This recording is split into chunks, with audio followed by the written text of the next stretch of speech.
Seconde épître de Paul aux Corinthiens, chapitre 7.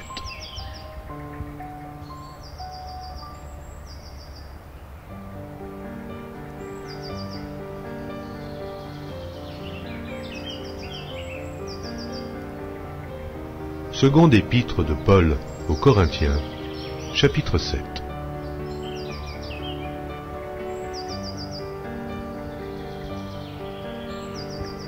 Ayant donc de telles promesses, bien-aimés, purifions-nous de toute souillure de la chair et de l'esprit, en achevant notre sanctification dans la crainte de Dieu.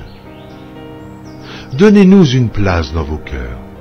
Nous n'avons fait tort à personne. Nous n'avons ruiné personne. Nous n'avons tiré du profit de personne.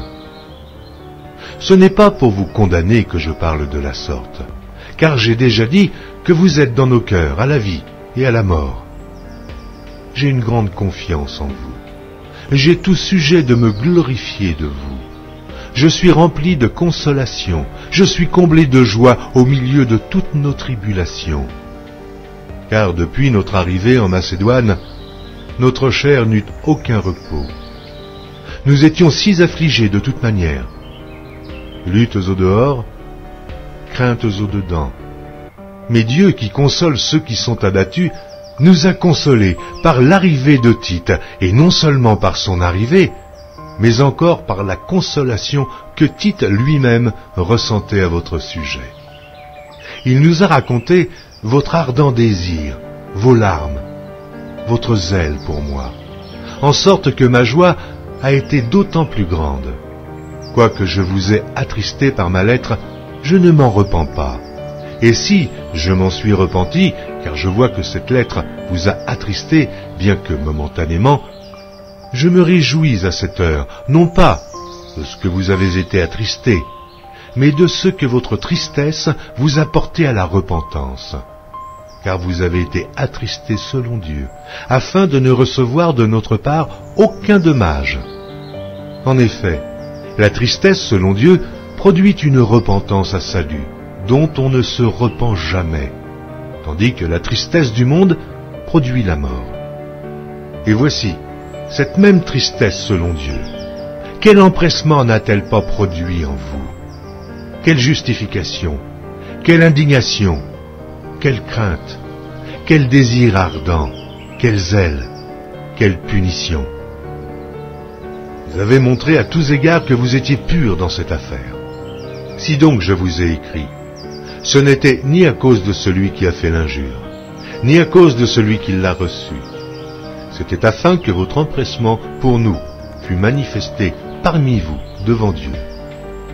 C'est pourquoi nous avons été consolés.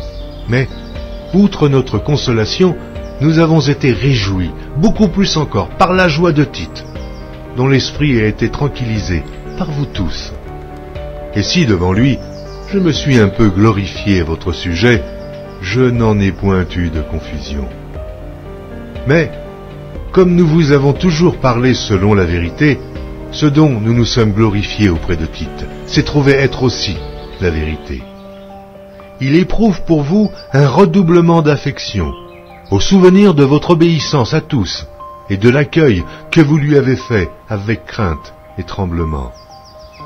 Je me réjouis de pouvoir en toutes choses me confier en vous.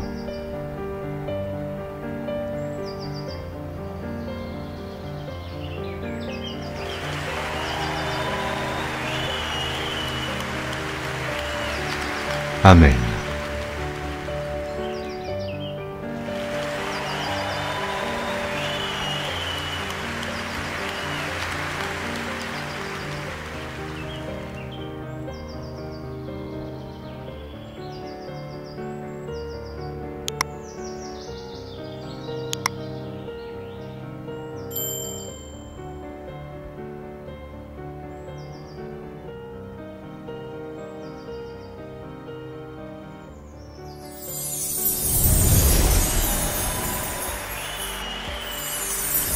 Merci d'avoir regardé. Pour ne manquer aucune de nos activités, prière de vous abonner maintenant en cliquant sur le bouton du milieu et en activant la cloche de notification. Pour continuer à bénir votre âme, nous vous proposons 2 vidéos, soit en cliquant sur celle de droite ou celle de gauche. Que Dieu vous bénisse.